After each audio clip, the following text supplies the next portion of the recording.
سيادة الرئيس المدرسة وسيادة الأساتذة والأستاذات، أيها الحاضر المحترمون، السلام عليكم ورحمة الله وبركاته.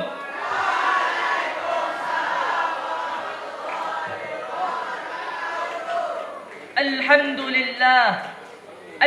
لله رب العالمين، وبه نستعين وعلى أمور الدنيا والدين، والصلاة والسلام على أشرف الأنبياء والمرسلين وعلى آله وأصحابه أجمعين. العالمين الذي قد أعطانا رحمة وتوفيقا حتى قدرنا على الاجتماع في هذا المجلس المبارك. صلوا وتسلموا على أسعد المخلوقات نبينا محمد صلى الله عليه وسلم، حامل البشرى على المتقين وحامل النذرى على المرجمين. أقدم أمامكم خطبة قصيرة تحت الموضوع أجيالنا المستقبلة. أيها الحاضرون، ظاهر أمامنا بين الرجاء والتحدي. الرجاء هنا أننا قد شهدنا نهضة الإسلام ونشوره في هذا الزمان بمعمور المساجد والمؤسسة والتعليم في علوم الدين. بل التحدي الذي نقابل الآن هو ثقافة الغرب بوسائل الكمبيوتر، التلفاز، إنترنت وهاتف. وهذه الوسائل تتضمن سلبية، كما قال دكتور فردون ويليام أن بعض آثار السلبية من الوسائل الاتصال ومواصلة هو تغيير ثقافة المجتمع. ونحن لا نخاف لو كان التغيير مسيرا إلى وجه إيجابي، بل الواقع أن التغيير مسيرا إلى عكسه، أي إلى وجه سلبي. أيها السادة، منها كثير من جيل شباننا كطالب المدرسة واقع على بيئة السكران، مثل مخدرات والخمر وما أشبه ذلك.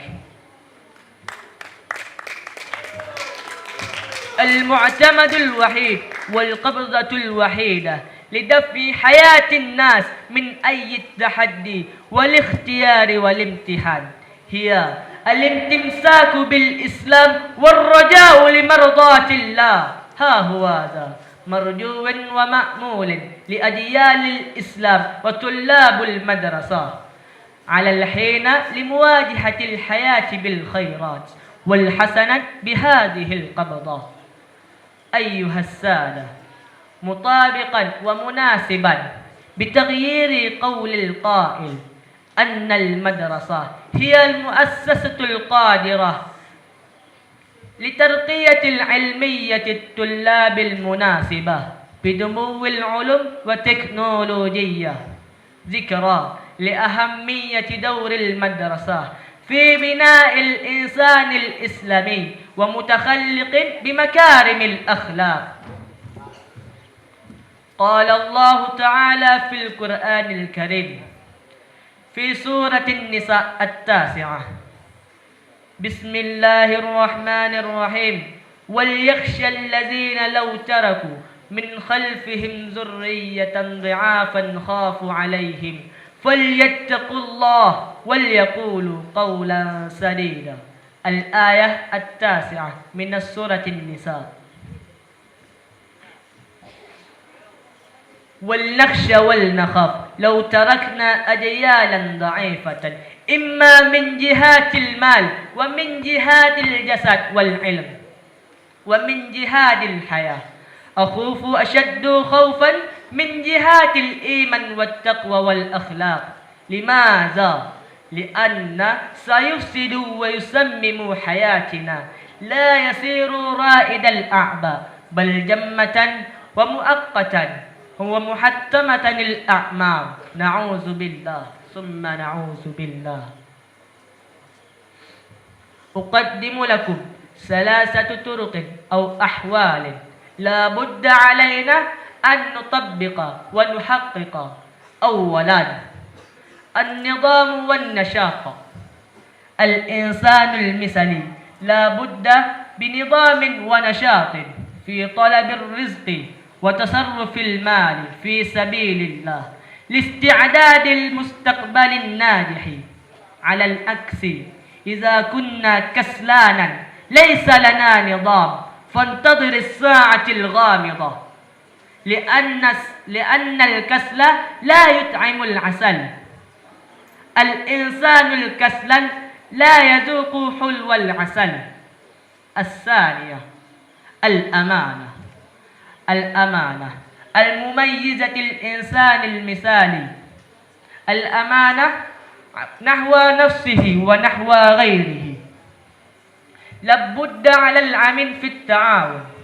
الثالث الإنسان المثالي لا يصيبه اليأس، كما قال الله تعالى في القرآن الكريم في سورة يونس: بسم الله الرحمن الرحيم ولا تيأسوا من روح الله إنه لا ييأس من روح الله إلا قوم الكافرون. الآية. وهذه الطرق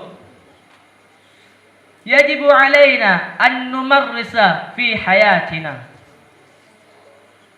اكتفيت في هذه الليلة، وإن وجدتم مني خطأ فهو من نفسي، وإن وجدتم مني صوابا فهو من الله.